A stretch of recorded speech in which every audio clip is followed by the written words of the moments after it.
Welcome to the P.A.S. Report Weekly Roundup Podcast. The P.A.S. Report provides an honest analysis on the critical issues that matter to you without the biased media filters. Here's your host, Professor Nick Giordano. Now take a look at this. Quite extraordinary. Just 23% of students, college students, say they have a positive view of capitalism. Only 23%. Good Lord. Nick Giordano is a professor at Suffolk Community College and joins me now. Can you explain this? Why such a small number support capitalism? Well, no one should really be surprised that at Campus Reform, we've been reporting how college professors are indoctrinating the student body with anti-capitalist sentiments. I mean, for example, at Marquette University, you had a professor tell their students that individual liberty is responsible for capitalist violence. At Columbia University, you had a professor say capitalism was the root cause of both world wars and slavery, ignoring the fact that it was the rise of the dictatorships and the tens of millions that have died in the Soviet gulags before slavery. But those are outliers. On a general basis, kids being taught socialism in our colleges? Absolutely. You go to university campuses. For UC San Diego has the Che Cafe, celebrating Che Guevara as a revolutionary. You have people complaining about statues of George Washington and Thomas Jefferson, yet a Mao Zedong bust statue in Washburn University is simply okay. And the students aren't being taught what socialism actually is. They can't define it. They give empty platitudes that it's about helping people, that it's about closing the wage gap. They'll point to the Nordic and Scandinavian nations, preach democratic socialism, which doesn't exist, without ever realizing that those countries rank higher on the capitalist model than the heavy regulated economy of the United States. Well, let me raise this to you. You're talking about youngsters here, 20-somethings largely. Those youngsters are always liberal. For generations, young folks in their early 20s have been liberals. Look at this from Winston Churchill. If you're not a socialist by the age of 21, you've got no heart. If you're still a socialist at 25, you've got no head. There's certain relevance to that. It is relevant. Unfortunately, they're not being taught what capitalism is about. That capitalism has lifted over 1 billion people out of poverty over the last 30 years. That socialism is responsible for destruction, death, misery, and poverty. Look at Venezuela. It went from the wealthiest country in South America to one of the poorest. And people actually resorted to eating zoo animals, according to reports from a few years ago. There are solutions. Well, what do you want? I mean, courses on capitalism? Yes. I want a robust American civics program that teaches about the founding fathers, the mindset, the intent of government, liberty, capitalism, limited government, and the principles that our founding fathers set forth. We need to speak out against the diversity, equity, inclusion, social justice initiatives that push the socialist model. Equity, collective. We need the Milton Friedmans and the Thomas Sowells of my generation, which don't exist, to come out and speak forcefully in defense of capitalism. We need to do those three things to change the mindset, because these students will graduate. They'll become the leaders in government, in politics and policymaking, in law, in medicine. And they're going to take, if they don't know an alternative, they're not going to turn their backs on socialism and become the conservatives at the age of 40. I have to tell you that I was a socialist, Nicholas, when I was a young man in London as a student. I am no longer a socialist because I'm now 75. Simple as that. Nicholas Giordano, sir, you make a good point. We do appreciate it. Thank you for having me. P.A.S. report listeners, our government is out of control. Criminal tax hikes, hyperinflation, a full-blown recession. It's part of a grand plan. The billions of dollars Biden keeps sending to the corrupt government in Ukraine, the trillions in new taxes he wants to shove down your throat, the electronic banking system crash that resets everyone to zero, checking accounts, saving accounts, 401ks, IRAs, all of it, zero. But you don't have to be a victim. Protect your money and get up to $10,000 in free silver to do it when you call Goldco. Goldco's helped protect over $2 billion in gold and silver for people like you and me. They're offering you up to $10,000 in bonus silver when opening a qualified IRA account just for being a supporter of the PAS report. So whether you want to protect 50 grand or $500,000 or more, this is your opportunity to protect yourself from our out-of-control government. Don't be a victim and call Goldco today. 855-656-0196, 855-656-0196, or go to goldco.com/PAS report.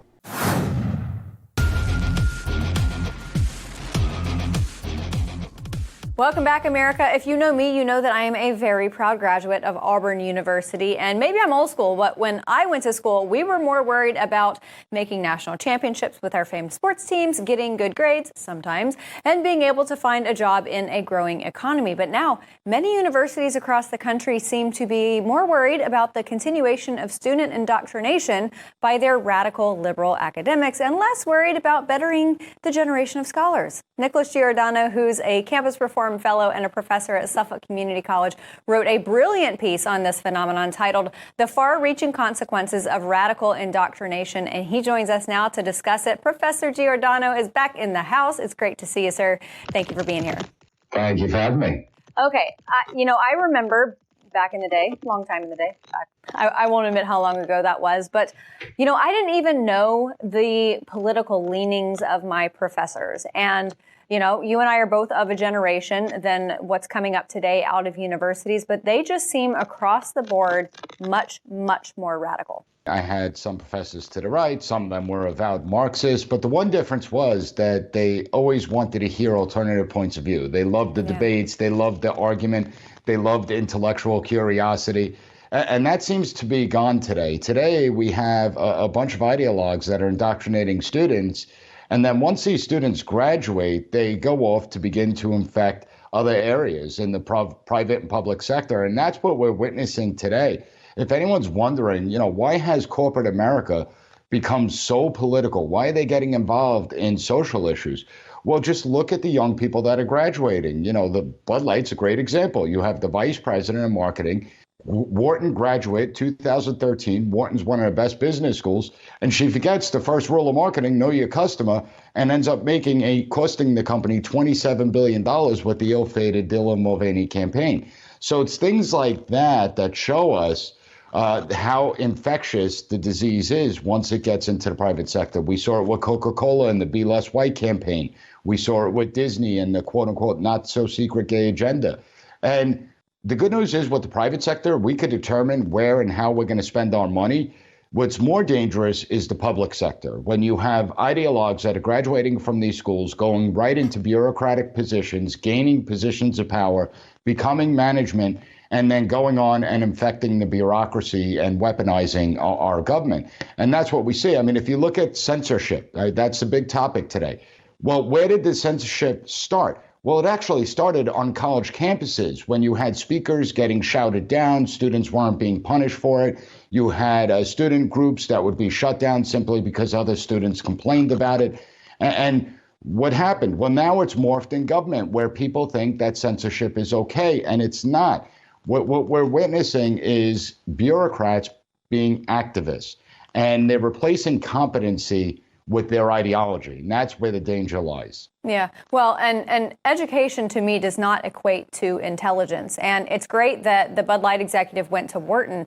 At the same time, I feel like the perception around Ivy League schools has changed so much, even since millennials graduated from college, when Ivy League schools were still considered reputable. If I was looking at a list of prospective talent or possible employees and I saw Ivy League universities listed on their resume, I'm not going to lie, I might be inclined to toss them aside.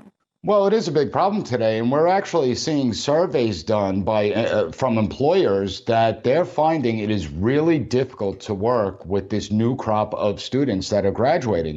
They lack interpersonal skills, they lack training, the proper training of appropriate workplace conduct, and unfortunately, they don't have the motivation and drive as previous generations do. So we are actually seeing the real-term effect of what's going on and how students, they're not being trained to be productive members within society. They're not being trained to be primed and ready for the workforce once they go into it. And that's why they need to substitute their ideology. Listen, it used to be that common sense could actually get you far in this world, and it still can today. It doesn't necessarily matter where you go to school, but if the colleges and universities aren't producing the students that employers need, well, not only are employers realizing that and dropping four-year degree requirements, We're seeing states and municipalities dropping four-year degree requirements. You would think that the colleges would realize it, because sooner or later they'll become irrelevant. Why spend tens of thousands to hundreds of thousands of dollars on an education that doesn't translate into a career?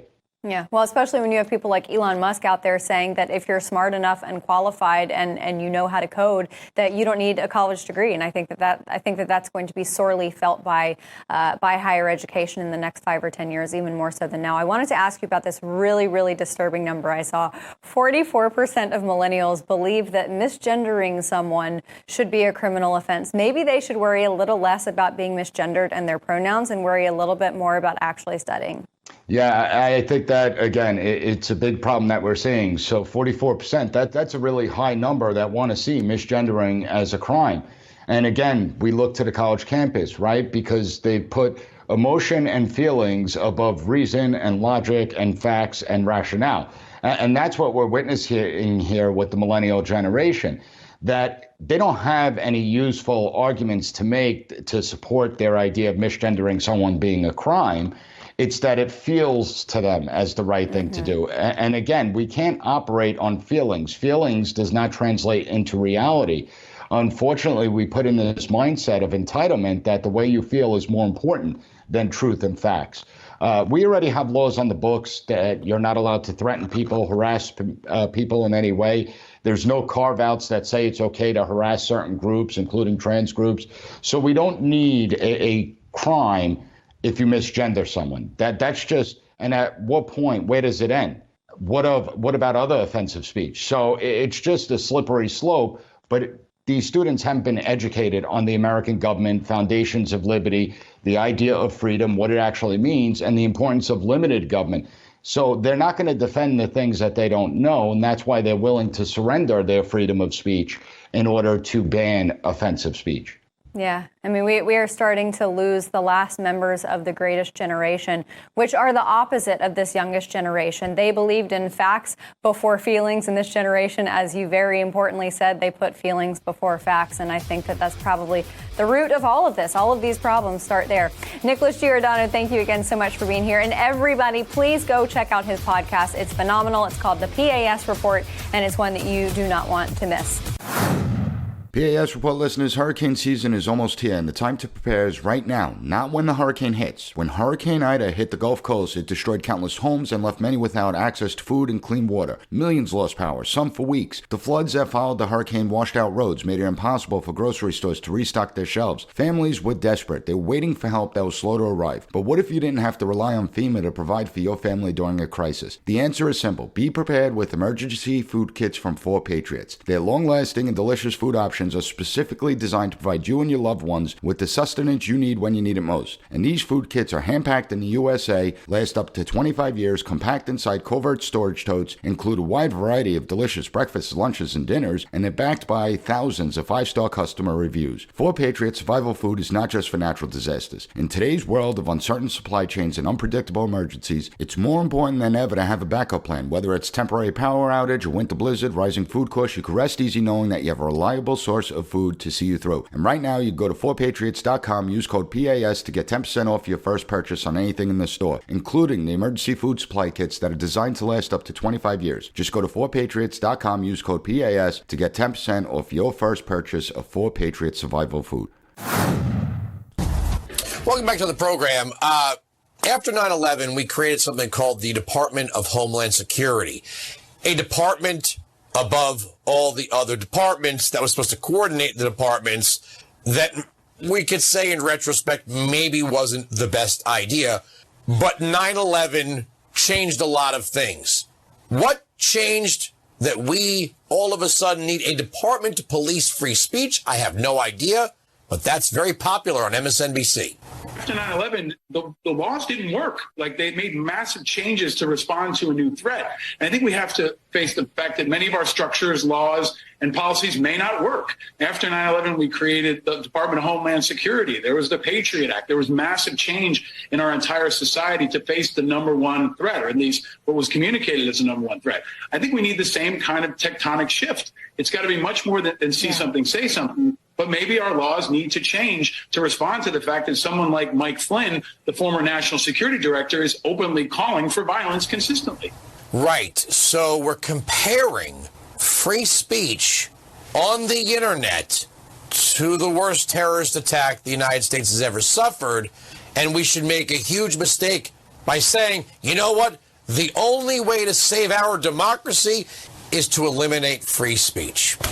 My next guest is a professor at Suffolk Community College and a campus reform higher education fellow, Nick Giordano. Welcome back to the program.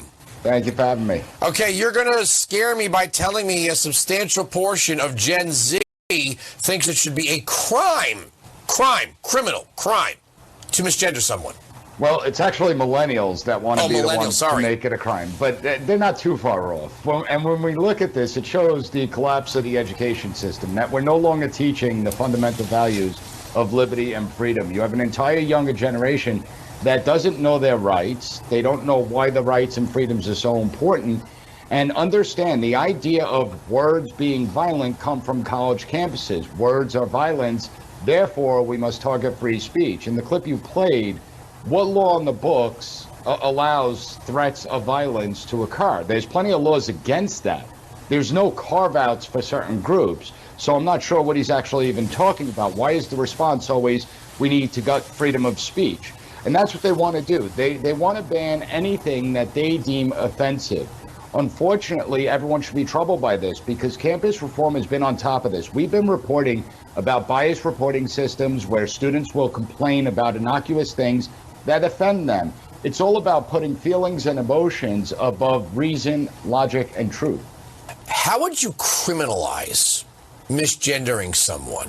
I know that when you say words of violence, it seems like what we're being told is if I say something to you that you deem violent, if you physically assault me, you are defending my violence with violence of your own, as if the two are equivalent. And if you want to talk about who gets the benefits, we know how this game is played. But what are we going to do? Literally dispatch police officers to put someone in handcuffs who refuses to go along with somebody's chosen pronouns? Can I choose my species as well? Well, if that's the case, I'm going to be changing my gender every single day just to throw everyone off and charge everyone. And it shows the insanity behind this. And it also shows that the students aren't being trained in how to think critically. The Patriot Act was one of the most fundamental pieces of legislation that infringed on our freedoms. And we were told that if you didn't support it, well, then you must be hiding something. You must be doing something wrong. It's almost a similar mindset that's been indoctrinated in the students, where if you don't go along with this, well, then you're evil, then you're trying to destroy the trans community. And it has nothing to do with any of that. We're just trying to protect our right to speak freely. And we know how government... Or wait, what kind of society arrests people for hurting other people's feelings? You know, it might not be right. Just because something is not right doesn't make it illegal. Adultery is not right, but adultery is not illegal, right? We don't arrest people for adultery. It's wrong, it's immoral, but not illegal. We're now going to say if I hurt your feelings, I could go to jail?